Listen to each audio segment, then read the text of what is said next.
Okay guys, here's a clip on how we make a parfait. Parfait is like an ice cream, but if you can't afford an ice cream machine, it's a good alternative. It's what we call a still frozen dessert.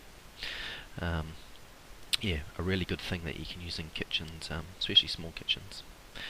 What we're doing here is we're going to make a sabayon, and I've got some egg yolks, and to that we're adding some warm stock syrup. Putting it over a little bit of a bain-marie here, and what we're going to do is whisk that up and create what we call a sabayon. This basic parfait mix is also known as a bomb mix, classically, but here we have it, and we're just whisking it up, and we're trying to make up a light, fluffy mix just over a gentle heat. You've got to be quite careful that you don't overcook the mix. You see here it's changed colour already, starting to whisk it up. They've just taken off the heat there, may have gotten a wee bit warm. It's important not to overcook those egg yolks, otherwise you'll lose all that volume in here, in the same way when you make a hollandaise.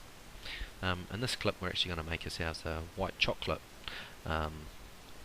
parfait. So over the bain-marie we're just melting a little bit of white chocolate there. We'll also need a little bit of cream to add into the mix once it's cooled down, and we're going to flavour it with some cherries as well. So it's quite a nice mix, white chocolate and cherries. So there you can see the mix has been whipped up.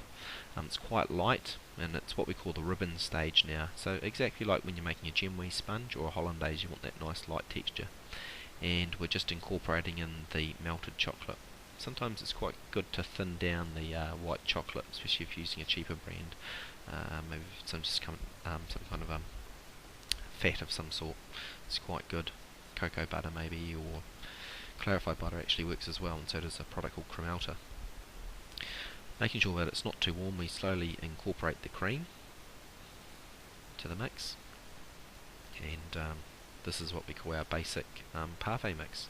And then that's really put into a mould and allowed to set, and it's a very good ice cream without having to fork out lots of money on an expensive ice cream machine. So just sort of gently incorporating the cream in the same way that you do with egg whites, just in a couple of stages there, so you don't lose too much here. And it's really important too that that initial mix is not too warm, but it's going to melt your cream. So just incorporating that.